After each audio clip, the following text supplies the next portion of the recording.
전에 한 걸 다 잊어버리네요. 네, 저도 뭘 했는지를 잊어버리고 특히 이제 지금 청주에서는 매주 하고 있는데 청주에서 이제 매주 할 때의 느낌하고는 확실히 다르네요.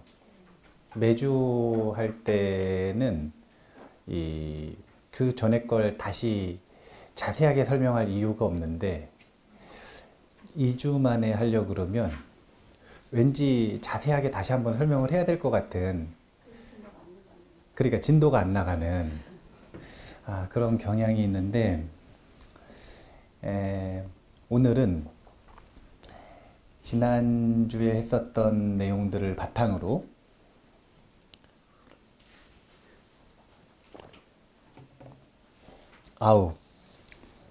지난주에 했었던 내용들을 바탕으로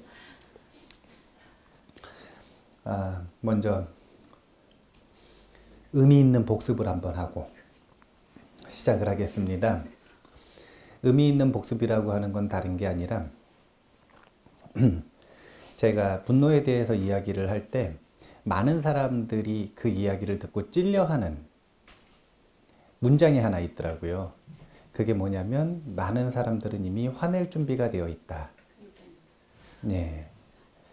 청주에서도 그 문장에 이 법우님들이 자기가 화낼 준비가 되어 있구나 라고 하는 걸 인정을 하시는 분들이 많더라고요. 그런데 중요한 건 화낼 준비가 뭔지는 모르시는 거예요. 구체적으로. 이제 우리나라 불교는 대승불교고 선불교잖아요. 부처님 당시의 불교는 초기 불교입니다. 그렇게 표현을 하죠. 예, 부처님 당시의 불교를 초기 불교라고 표현을 하는데 우리나라 선불교와 초기 불교는 성격이 많이 틀려요. 선불교는 직관을 활용하는데 초기 불교에서는 분석을 활용합니다. 분석을 굉장히 중요시 여겨요. 그래서 이 분석을 통해서 뭘 하고자 하는 거냐면 초기 불교의 특징을 한마디로 표현할 때 해체해서 본다 이렇게 표현을 해요. 해체해서 본다. 해체해서 본다. 부위별로 잘라서 해체해서 본다. 왜냐면은 그 해자가 그 도축할 때 그 모습들을 이 그림으로 이 상징화한 그런 의미가 있기 때문에 해체해서 본다. 이 이야기를 왜 하냐면 해체해서 보면 그것의 실체가 조금 더 명확하게 보이는 거예요. 오실 때 차 타고 오셨는지 모르겠는데 우리가 타고 온 걸 차라고 하지만 그걸 합쳐놨을 때는 차라고 하잖아요. 그리고 차라는 게 실존하는 것 같잖아요. 근데 그걸 해체해서 보면 실존하지 않는다라는 걸 알게 되는 거예요. 왜냐면 바퀴 떼고 앞에 이거 뭐라 그래? 핸들 떼고 엔진 떼고 본네트 떼고 썬루프 떼고 다 떼버려요. 그 다음에 그 중에 차가 어디 있는지 찾아보는 거예요. 썬루프하고 핸들하고 합치면 차인가요? 썬루프하고 핸들하고 바퀴 합치면 차인가요? 썬루프하고 핸들하고 바퀴하고 본네트 합쳐놓으면 차인가요? 그러면 엔진이 중요하니까 엔진 따로 떨어뜨려 놓으면 차인가요? 아니잖아요. 차라고 하는 건 그냥 약속된 언어 체계로서 존재하는 서로 간의 약속일 뿐이에요. 이런 구성 요소가 갖춰졌을 때 이것을 차라고 하자라고 이름으로 지어놓은 허상이라.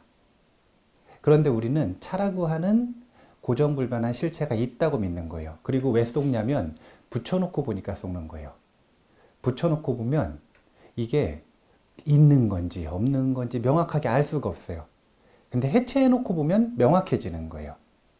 이 이야기를 왜 하냐면 화낼 준비가 되어 있다. 그런 특정한 상태가 있는 것 같지만 사실은 사람마다 화낼 준비가 되어 있는 상태는 다 다르거든요. 그래서 그것을 해체해서 보면 그 구성 요소가 조금 더 명확하게 보인다는 겁니다. 명확하게. 화낼 준비가 되어 있다는 건 사실 지난 시간에 공부를 했어요. 그래서 복습이라고 표현을 합니다. 지난 시간에 공부를 하기를 뭐라고 공부를 했냐면 이 사람들이 화내는 순간을 보면 첫 번째는 불만이 있을 때라 그랬어요. 불만.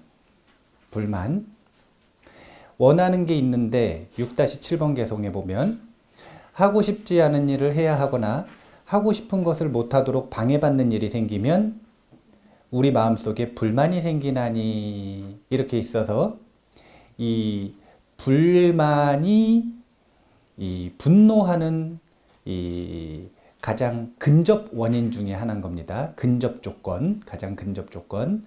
그리고 불만은 언제 생기냐면 하고 싶은 대로 안 될 때. 이럴 때 불만이 생겨요. 두 번째는 6-9번에 보면 어떤 역경과 장애가 있더라도 마음의 행복이 흔들리게 해서는 안 되나니 근심하고 걱정하는 마음으로는 희망을 이루지 못할 뿐더러 도리어 모든 선행도 시들게 한다네.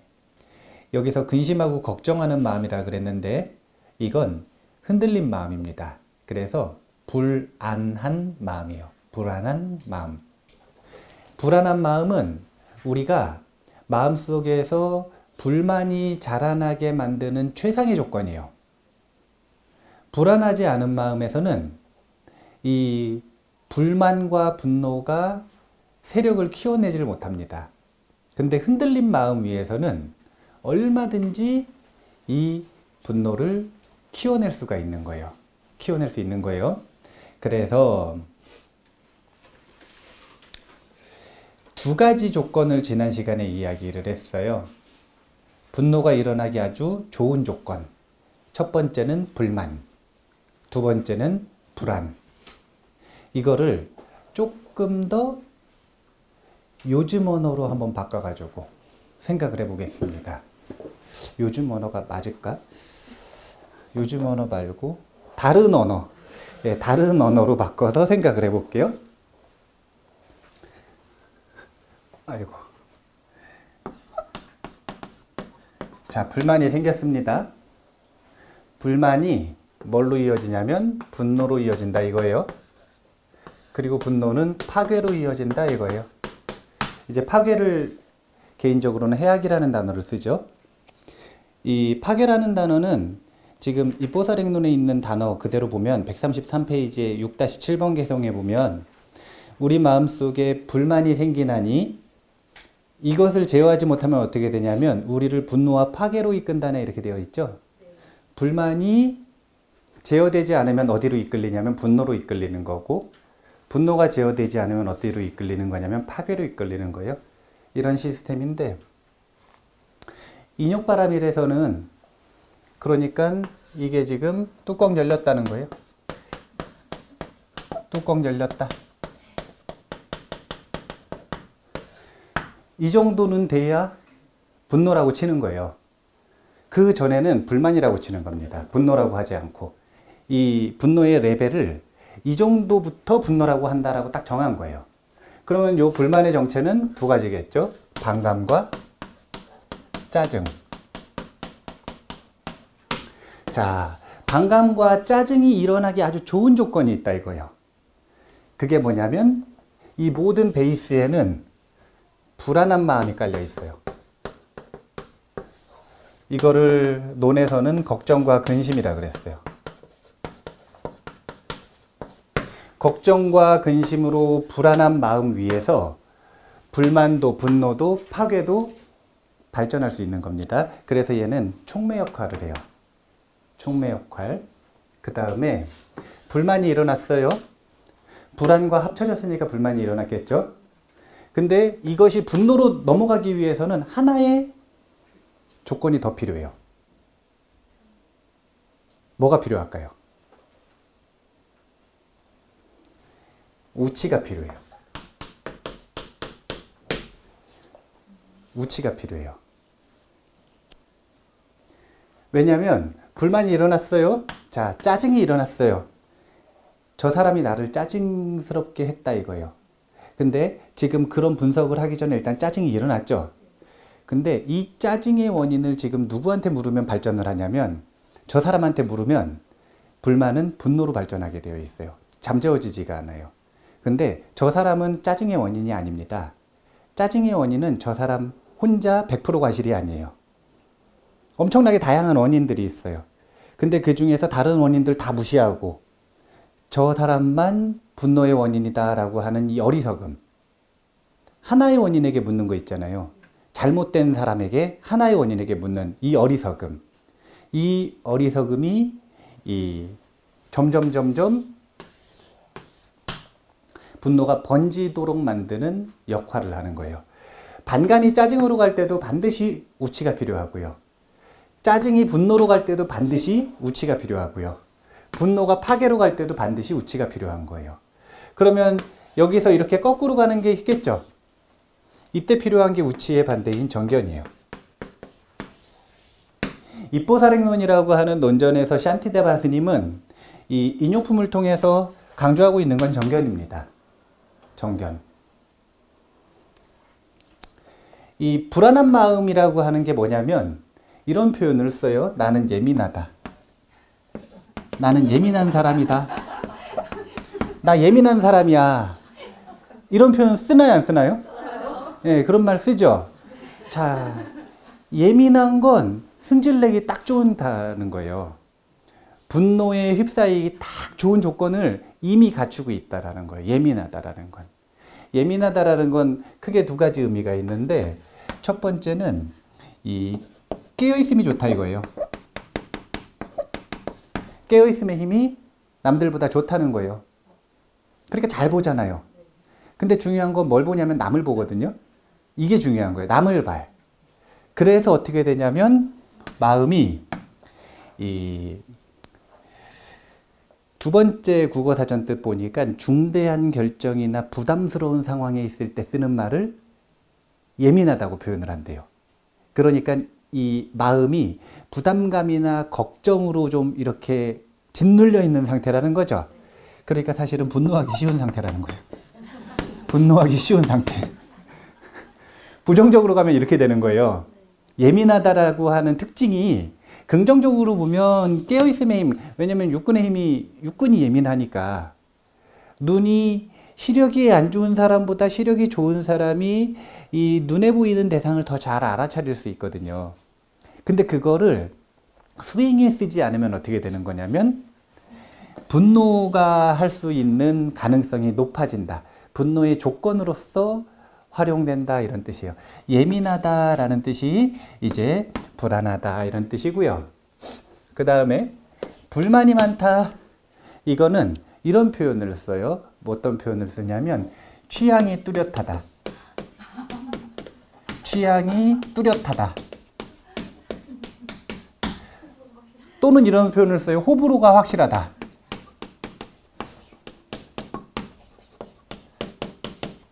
자, 취향이 뚜렷한 건 승질 내는데 유리할까요? 불리할까요? 아주 유리합니다. 아주 유리해요. 저는 이제 커피를 좋아해요. 마시는 걸 좋아할까요? 뽑는 걸 좋아할까요? 네, 뽑는 걸 좋아해요. 저는 마시는 건 별로 안 좋아하는데 뽑는 걸 좋아하거든요. 뽑는 걸 왜 좋아하냐면 사람들이 이제 멀리서 찾아오잖아요. 그러면 만났어요. 만났는데 대화를 해야 되잖아요. 할 말이 없는 거라. 아니 왜냐면은 사람들이 와가지고 질문도 안 해요. 질문도 안 하고 저한테 뭐라 그러냐면 좋은 말 해달래요. 아니 멀리서 좋은 말 해달라고 오시는 거라. 근데 제가 자판기는 아니잖아요. 예, 아무 말이나 막 할 수는 없잖아요. 그분이 뭐 궁금한 거에 대한 이야기를 하고 그 궁금증을 해결을 해야 되는데 질문은 안 하고 그냥 좋은 말 해달라고 그러면 할 말이 없으니까 그러면은 이제 고민을 한 거예요. 한동안 그렇게 어색하게 10분 있다가 돌아가시는 분들이 많았어요. 서로 한마디도 안 하니까. 그럼 가면서 법우님들이 뭐라고 생각을 하냐면 스님이 나를 무시한다 이렇게 생각을 하는 거예요. 난 그게 아닌데 제가 글 쓸 때도 그렇고 여러 번 얘기를 했어요. 올 때는 질문을 만들어 오셔야 된다. 질문을 안 하시면 전 대답을 잘 안 한다. 그런데 질문을 안 가져오시니까 말할 게 없잖아요. 그래서 제가 질문을 가져와라, 가져와라 이렇게 얘기하는 건 나를 바꾸는 거예요? 남을 바꾸는 거예요? 남을 바꾸는 건 불가능하다는 걸 알았어요. 남을 바꾸는 건 불가능하더라고요. 그래서 생각을 한 게 커피를 뽑자. 그래서 일부러 커피를 뽑을 때도 이 핸드밀, 수동 핸드밀을 씁니다. 커피를 넣고 수동 핸드밀을 갈고 물을 끓인 다음에 핸드드립을 딱 하면 10분 이상이 걸리거든요. 그러면 그 10분 이상 걸리는 동안 이제 어떤 분들 같은 경우에는 마음을 잘 가다듬어서 질문을 하기도 하고, 그렇지 않은 분들 같은 경우에는 이제 커피 한 잔 딱 마시고 그렇게 조용히 커피 한 잔 마시고 가는 그 동안에 사실은 질문 안 하고도 해답을 얻어가기도 하시고요. 그냥 그 시간 동안. 그리고 아무 대답도 서로 안 하고 그냥 가셔도 커피 한 잔 제가 직접 뽑아드렸잖아요. 그러니까 무시당한 것 같지는 않은 거예요. 근데 이제 중요한 건 마시는 걸 좋아하는 게 아니라 뽑는 걸 좋아하니까 특징이 있어요. 그게 뭐냐면 원두에 대한 호불호가 명확하지가 않아요.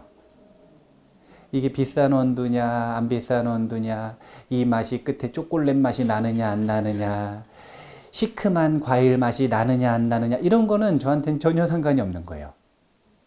저한테는 그런 걸 알지도 못하고 궁금하지도 않고 그냥 이 커피라고 하는 걸 뽑는 과정, 그리고 그것을 뽑아서 같이 마시는 것, 이걸 좋아하니까 특징이 뭐냐면 어느 커피숍에 가도 화가 안 나요.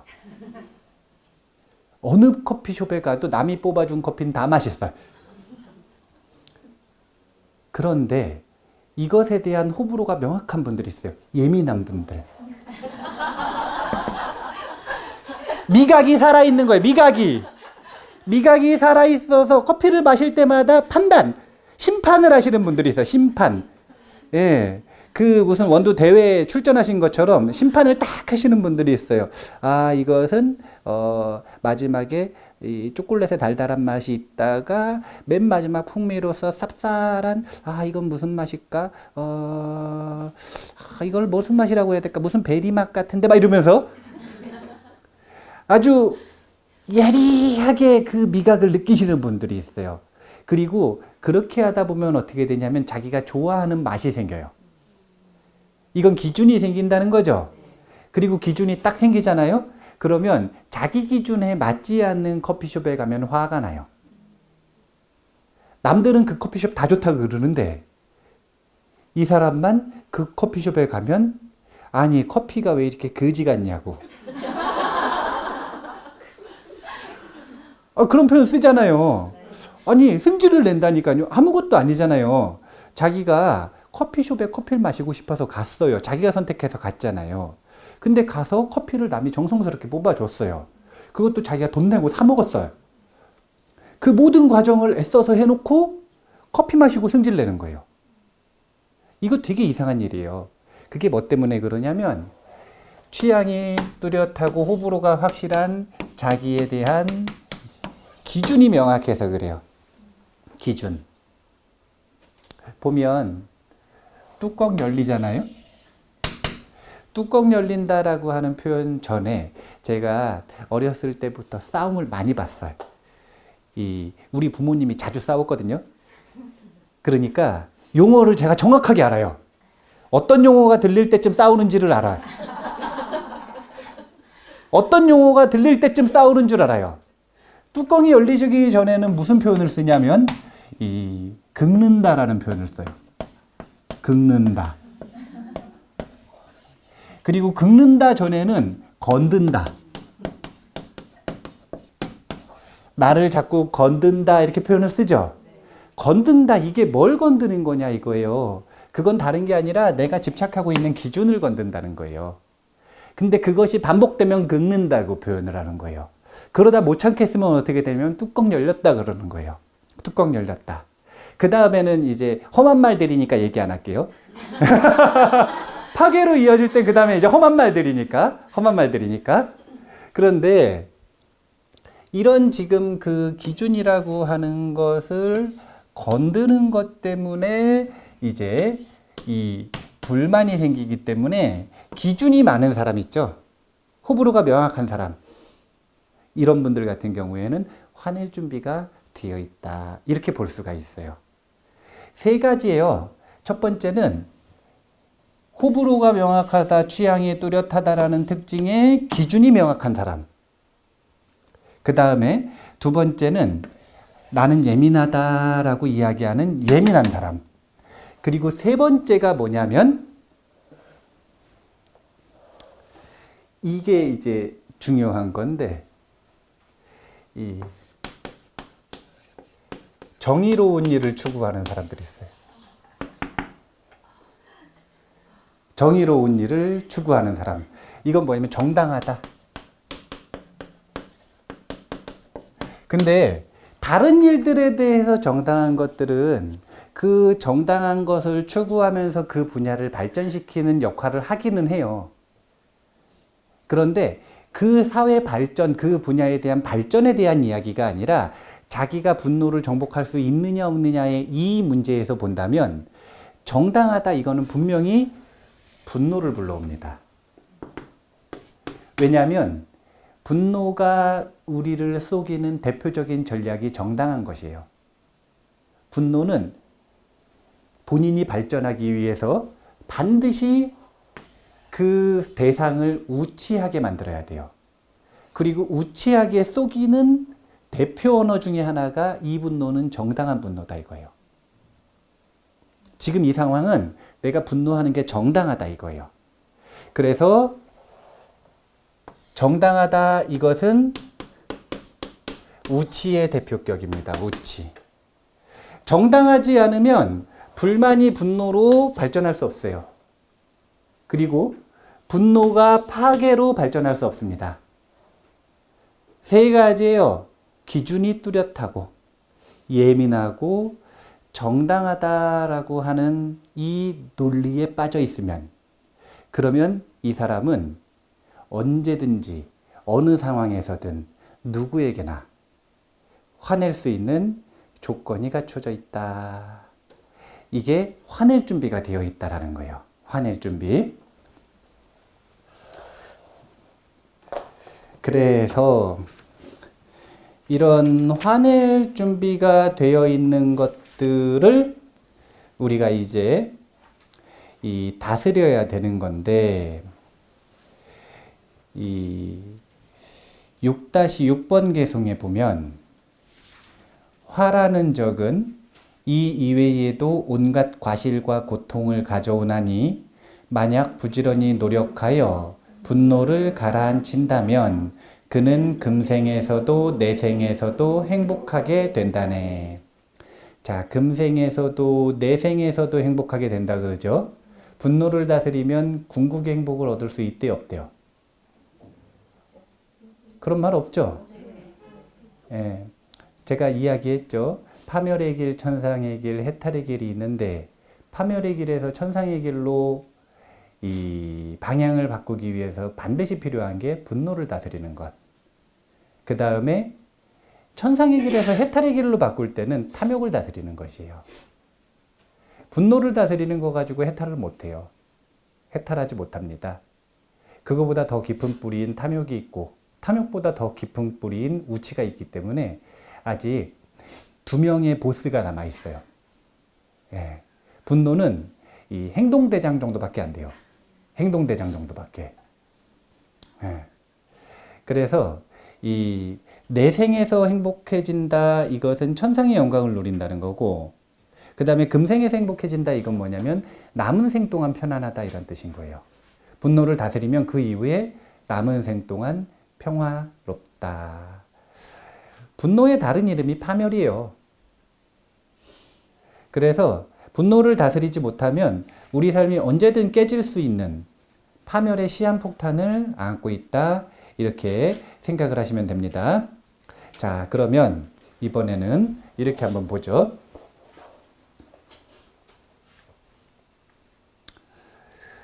이 불만이 낳기 쉬운 이 성향이 있죠.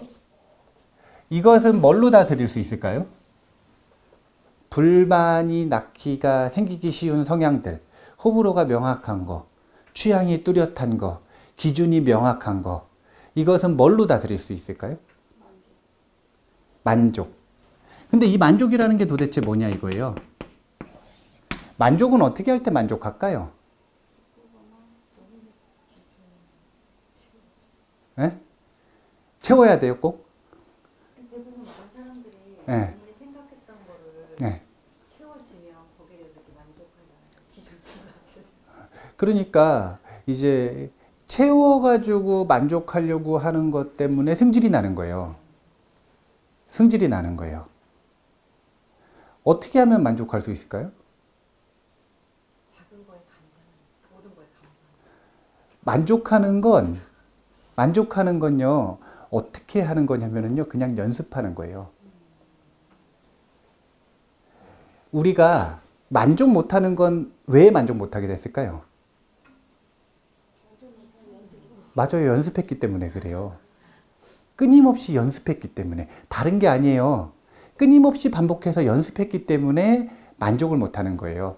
그리고 이거하고 반대되는 마음을 가지려면 그냥 만족하는 연습을 해야 될 뿐이에요. 이게 뭐냐면 사전 준비가 필요하다는 거예요. 웬만하면 받아들이자. 웬만하면 받아들이자. 웬만하면 고집 피우지 말자. 웬만해서는 그냥 이 정도에서 만족하자. 라고 하는 마음을 먹고 있을 때와 그렇지 않을 때는 천지차이인 거예요. 기쁨도 마찬가지예요. 지금 이 불만이라고 하는 것은 반감과 짜증이라고 불안이라고 하는 것은 이 걱정과 근심이 많은 거잖아요.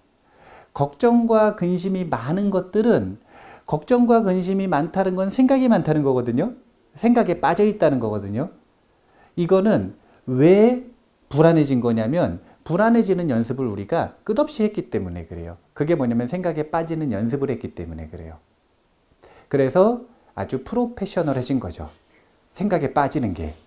얼마든지 빠질 수 있어요. 잘 때도 빠지고 가만히 있을 때도 빠지고 밥 먹을 때도 빠지고 공부할 때도 빠지고 법문 들을 때도 빠지고 수행할 때도 빠지고 운전할 때도 빠지고 이빨 닦을 때도 빠지고 전부 다 빠질 수 있어요. 생각에. 이거 못 빠지는 사람 있어요? 원하면 언제든지 빠질 수 있어요. 심지어는 원하지 않아도 빠져요. 가만히 있어도 그냥 생각에 빠져버려요. 완전 프로예요. 네, 전문가가 됐거든요. 근데 생각에서 벗어나는 게 불안에서 벗어나는 건데 이것은 연습하는 수밖에 없는데 그걸 뭐라 그러냐면 마음 챙김이라고 그래요. 마음이 챙겨지면 그러면 불안한 것이 적어지고 마음이 챙겨지면 불만이라고 하는 놈이 들어올 구석이 없어져요. 다 연습인 거예요. 그러면 이 우치를 다스리려면 어떻게 해야 되냐면 정당한가 아니면 부당한가 이 둘의 논쟁 과정이 있어야 돼요. 분노는 뭐라고 얘기할 거냐면 지금 승질내는 게 정당한 거다 이렇게 얘기할 거예요. 근데 정견, 지혜는 뭐라고 얘기할 거냐면 그렇게 그 사람에게 화내는 건 부당하다라고 이야기를 할 거예요. 범인을 명확하게 찾아서 해체해서 보여줄 거예요. 그래서 우리는 세 가지를 해야 되는 거예요. 첫 번째는 만족하는 연습을 해야 되고 웬만하면 만족하면 돼요. 그래서 웬만하면 만족해야겠다, 웬만하면 들어줘야겠다 이러면 남들한테 바보 소리 들을까요, 안 들을까요? 그래서 지혜로운 바보가 되는 거예요. 남들한테 똑똑하다는 소리 듣고 승질 많이 내실래요? 아니면은 남들한테 바보 같다는 소리 듣고 마음이 편안하실래요? 이건 가치관의 차이예요. 이건 가치관의 차이예요. 가치관의 차이.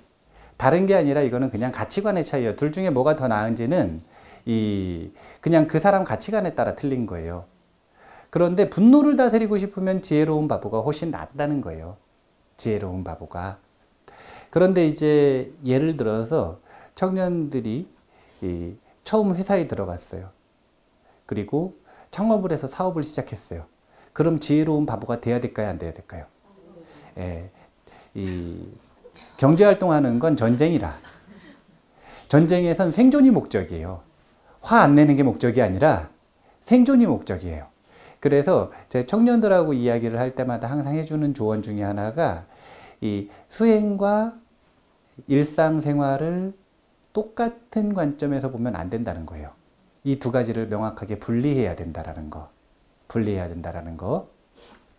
그래서 이 삶과 사회생활을 하는 것의 이 방법과 수행할 때의 모드는 완전히 틀려야 되는 거예요. 그런데 지금 여기 계시는 법우님들 같은 경우에는 이 치열하게 나가가지고 진급하려고 그러고 사업해야 되고 이익 내야 되고 이런 위치에 있는 분들도 있지만 그렇지 않은 분들도 있잖아요. 그런 경우에는 이제 어떻게 되는 거냐면 사회활동과 이 수행이 일치되게 해야 되는 거예요. 세대에 따라 틀린 거예요. 자기의 현재 상황에 따라 틀린 거예요. 현재 상황에 따라. 그래서 저 웬만하면 들어준다 이거는 약간 좀 지혜로운 바보가 되는 거고, 그 다음에 불안을 다스리기 위해서는 이제 마음 챙김이 좋아져야 된다 그러는데 이거는 수행하는 사람의 입장이죠. 근데 수행을 안 하는 사람의 숫자가 많아요? 수행하는 사람의 숫자가 많아요? 그래서 샨티데바 스님은 마음 챙김에 대해서는 앞에 4장, 5장에서 다 얘기했거든요. 그러니까 6장에서는 마음 챙김에 대해서 거의 강조를 안 하고 뭐라고 얘기를 하시는 거냐면 약간 둔감해져야 된다 이렇게 얘기하셔요. 약간 둔해져야 된다. 이게 뭐냐면 그 뒤에 고통을 견디는 것에 대한 이야기가 나오거든요. 약간 둔해지는 방법. 고통에 대해서. 그렇게 하고 그 다음에 이 정견을 가지기 위해서는 이게 이 우치, 분노와의 논쟁을 우리가 끊임없이 해야 된다라고 하는 걸 기억을 해 두시면 좋고요. 이 전체적인 과정을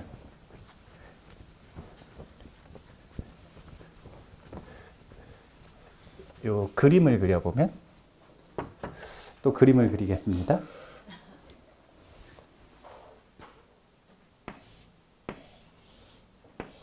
이게 뭘까요? 네? 아, 마음 이렇게 가는 건가요?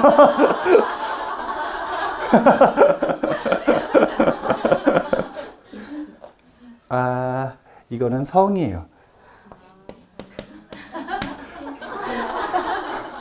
자, 이거는 성이에요.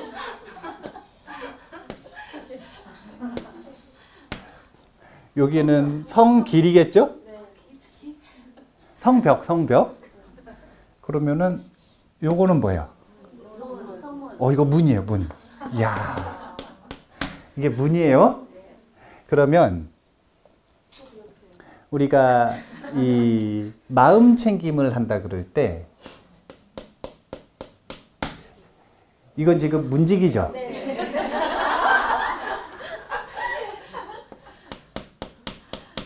이건 누구예요?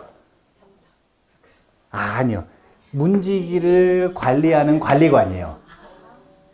문지기가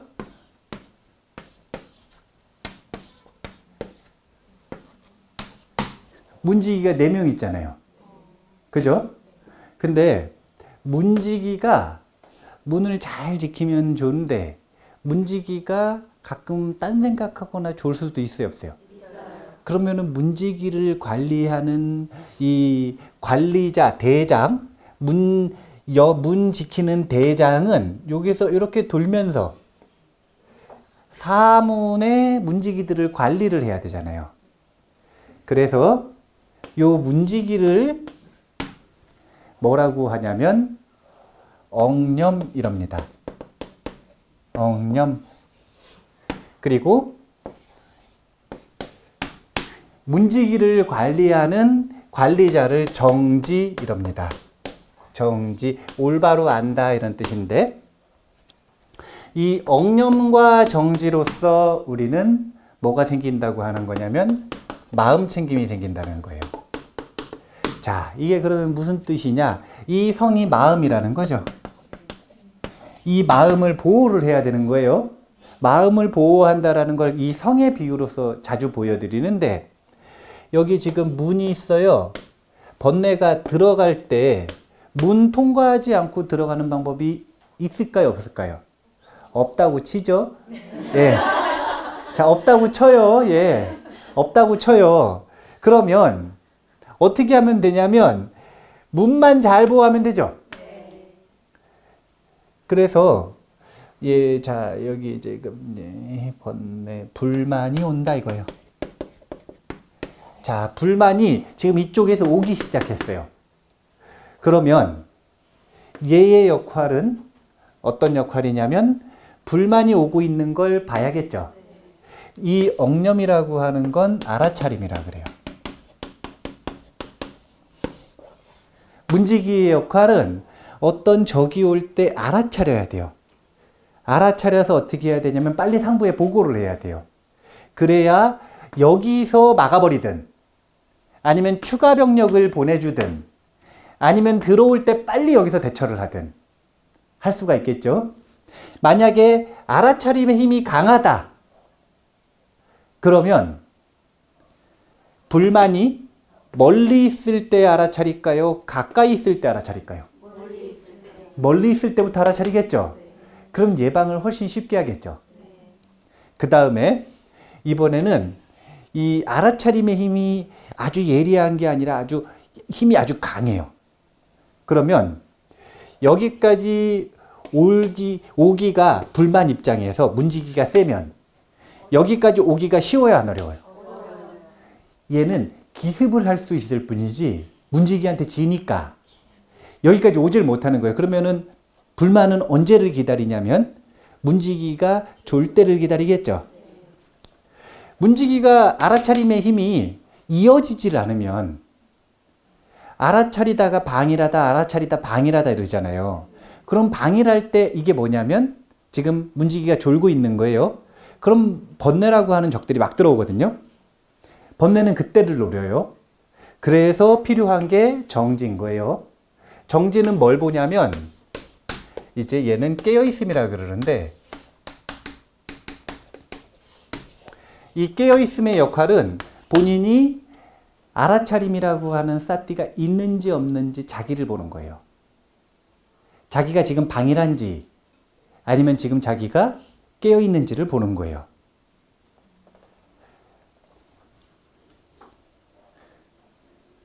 지금 방일한가요? 깨어있나요? 깨어있어요.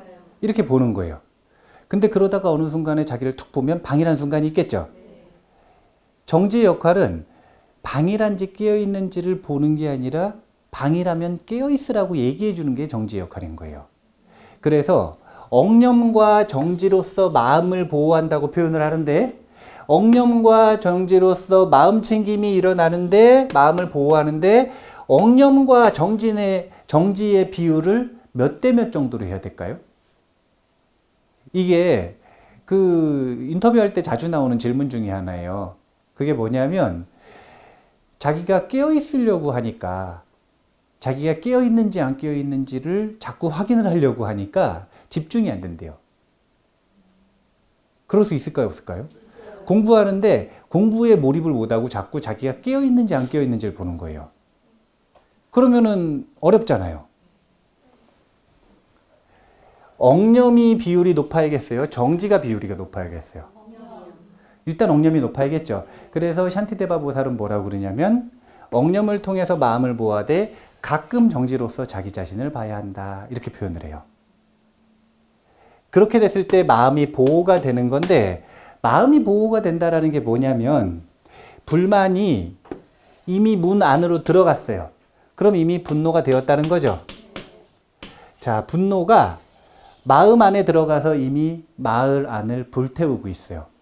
그러면 문 앞에 있을 때 또는 문 안에 들어갔을 때, 문 앞에 있을 때 이 둘은 여기는 불만이라고 그러고 여기는 분노와 파괴라 그래요. 그러면 여기 불만을 다스리는 건 뭐라 그러는 거냐면 사전 예방이라 그러는 거예요. 그런데 이미 불나버렸어요. 이거는 사후 처리죠. 사전 예방을 하는 방법과 사후 처리를 하는 방법은 틀린 거예요. 완전히 틀린 거예요. 지금 우리가 공부를 하고 있는 건 먼저 사전 예방을 어떻게 할 것인가 이것을 먼저 보는 거예요. 사전 예방을 하려면 알아차림이라고 하는 문지기가 누구를 주목해야 되는지를 알아야 되잖아요. 주목해야 되는 게 세 가지라니까요. 첫 번째는 마음이 불안하잖아요. 그럼 조심해야 되는 거예요. 마음이 불안하면 이미 화낼 준비가 되고 있는 거예요. 그래서 마음이 불안하면 아직까지 불만이나 분노가 일어나지 않았다 하더라도 어떻게 해야 되냐면 그 불안한 마음을 잠재우기 위해 최선을 다해야 되는 겁니다. 그 구체적인 방법에 대해서는 이제 점점 자세하게 배우는 건데 먼저 개론적으로 보면 그렇다는 거예요. 그 다음 두 번째는 이미 마음에 불만이 생겼어요. 반감이 일어나고 짜증이 일어났어요. 그랬을 때 이 반감과 짜증을 어떻게 다스릴 거냐 이거예요. 주목을 해야 된다는 거예요. 자기 마음에서 어떤 일이 일어나는지 이미 분노한 다음에 알아차리면 자 여기다가 불 낸 다음에 해결하는 게 쉬워요? 아니면 못 들어오게 하는 게 쉬워요? 할 수만 있으면 못 들어오게 하는 게 제일 쉽잖아요. 근데 못 들어오게 하려면 결코 뚜껑 열린 그 분노를 바라봐 가지고는 못 들어오게 못 한단 말이에요. 왜냐하면 불 붙기 전에는 아직까지는 조건이란 말이에요. 자, 불이 일어나려면 땔감이 있어야 되죠. 100도 이상의 온도가 있어야 되죠. 그 다음에 산소가 있어야 되죠. 이 세 가지가 준비가 돼야 되죠. 아닌가요? 그 수능 본 지 오래돼가지고. 아닌가 봐요. 아닌가 봐. 아닌가요? 아는 법은 아닌 것 같은데? 아는 법은 이과에 뭔가요? 그럼 괜찮아요. 예. 나 이과니까. 예. 나 이과니까. 세 가지 조건이 필요하잖아요. 불나는 걸 예방하고 싶으면 불을 기다려서는 불나는 걸 예방할 수가 없어요. 산소와 땔감과 그리고 발화점 이상의 온도가 모이지 않게 만드는 게 중요한 거예요. 마찬가지로 분노를 다스리고 싶은데 그걸 불 끄는 걸 목적이 아니라 그걸 일어나지 않게 하고 싶으면 첫 번째는 땔감, 두 번째는 산소, 그리고 세 번째는 100도 이상의 온도에 해당이 되는 불만과 불안과 정당하다라고 하는 우치. 이 세 가지를 주목을 해야 된다라는 거예요. 봐야 되는 대상이 틀린 거예요. 문지기한테 그날 어떤 사람을 조심해야 된다. 이걸 좀 명확하게 얘기를 해줘야 되잖아요. 누구는 무조건 들여보내지 말아라. 이런 걸 딱 지정해줘야 문지기가 지킬 수가 있잖아요. 아무나 안 들여보내줄 수는 없거든요. 아니 마음 문 앞에서 자비가 와요. 지금 자비로움이 오고 있어요. 아무나 못 들어오게 해라. 이럴 수는 없잖아요. 자비가 들어오면 마음 챙김에 도움이 되거든요. 어느 날은 보리심이 와요. 중생에 대한 광대한 보리심이 오고 있어요. 근데 못 들어오게 지키면 안 된단 말이에요. 누구는 못 들어오게 하고 누구는 들어오게 해야 되는데 그 못 들어오게 해야 되는 명확한 대상을 우리가 인지를 해야 된다는 거예요. 그 세 가지가 불만, 불안, 그리고 정당하다라는 착각이라는 거예요. 이 세 가지가 우리의 이 마음에 불을 내기 위한 세 가지 조건이라는 걸 우리가 먼저 기억을 해야 한다라는 겁니다. 이 세 가지 조건은요, 흥미로운 건 셋 중에 하나만 있으면 분노가 일어나지 않는다는 거예요. 불안하기만 해가지고는 분노가 일어나지는 않아요. 그냥 불안한 거에서 끝나지. 불만이 있다 그래서 무조건 분노로 발전하는 게 아닙니다. 아니, 승질 잘 낸다 이런 표현이 있는데 뚜껑이 자주 열리는 사람도 있지만 그게 아니라 그냥 짜증 정도만 잘 내는 사람도 있잖아요. 성질은 안 내고 그냥 짜증 정도에서 끝나는 사람 있잖아요. 불만해서 사로잡았잖아요. 그걸 욕심, 이게 무슨 욕심이냐면 손해보고 싶지 않은 욕심, 이것 때문이든 아니면은 이제 이 피해보고 싶지 않은 두려움, 욕심, 두려움, 이런 걸 가지고 다스렸든 아니면 지혜를 가지고 다스렸든 상관없이 분명한 건 불만이 무조건 분노로 가는 건 아니라는 거예요. 그리고 정당하다라는 생각도요, 감정에 사로잡히지 않으면 속지 않아요. 이미 마음이 불안해졌다, 감정이 흔들렸다는 거잖아요. 그리고 불만이 생겼다, 지금 분노의 씨앗이 되는 감정들이 나를 사로잡기 시작했다라는 거예요. 그럼 눈을 멀게 하기 때문에 이게 정당한지 부당한지를 판단 못하는 거예요. 세 가지 조건은 같이 있을 때 분노라고 하는 개념으로 발전을 하는 겁니다. 각각 하나 있을 때는 결코 분노라고 할 수가 없어요. 마치 차를 해체했을 때 바퀴 벗고 차라고 할 수 없듯이. 그래서 해체했을 때 무엇인지를 정확하게 보고 가장 핵심이 되는 원인 세 가지를 우리가 알아차림의 힘으로 마음에 들어오지 못하게 예방할 필요가 있다. 그래서 분노를 정복하고 싶으신 분들은 세 가지 마음작용에 대해서 항상 점검을 해봐야 돼요. 자기 마음이 불안하다. 그러면 분노하기 좋은 상태라는 걸 아셔야 돼요. 두 번째, 불안하잖아요? 그럼 분명히 근심과 걱정이 있는 건데, 그럼 분명히 사실은 뭐하고, 제가 따로따로 설명을 했지만 뭐하고 연계되어 있냐면 불만이 있어요. 불만이 있으니까 불안한 거예요. 불만이 있으니까 불안한 거기도 하고요. 불안하니까 불만이 커지는 거기도 해요. 그래서 어떤 불만이 있나 이걸 봐야 돼요. 불만이 있는 거 가지고 잘 못 보겠으면 지금 뭘 희망하고 있는데 마음대로 안 되나? 이걸 점검해 봐야 되는 거예요. 자, 여기 문지기가 있어요. 여기 지금 기습하려고 불만이 들어오고 있어요. 근데 문지기가 힘이 세든 약하든 상관없이 봤어요. 보면 보자마자 기습으로서의 이 이점은 사라지는 거죠. 왜냐하면 안에 알릴 수 있으니까. 자기가 그 힘이 얼마나 대단하든 약하든 상관없이 일단 알면 대응할 수 있는 거예요. 세 가지 마음작용을 우리가 아는가 모르는가는 분노와의 이 전쟁에서 이길지 질지에 아주 큰 영향을 미치는 겁니다. 세 가지를 각자 해결하는 다양한 자질들을 개발하는 건 그 다음 수행의 문제고, 그게 아니라 누구나 할 수 있는 거예요. 수행을 한 사람이든 안 한 사람이든 깨어있음이 있든 없든 어리석든 아니면 정견이 있든 상관없이 일단 세 가지가 다가오는 걸 우리가 주목해야 한다라고 하는 걸 기억하는 거, 이거는 누구나 할 수 있는 거고, 그리고 이렇게 누구나 할 수 있는 것, 이것을 기억하는 게 사실은 우리가 분노를 다스리는데 첫걸음이라는 거예요.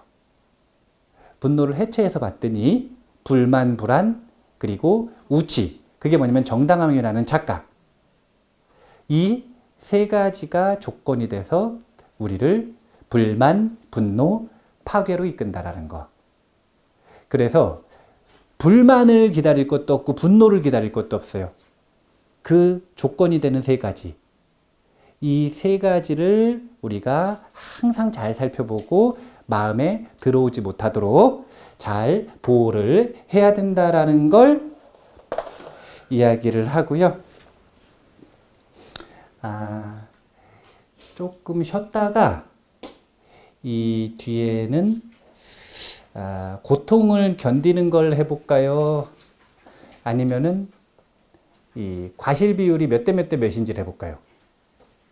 고통을 견디는 건 예민한 거에 대한 대응이에요. 이걸 먼저 해볼까요? 아니면은 정견, 부당한 걸, 아니 정당하다는 착각을 먼저 한번 파해볼까요?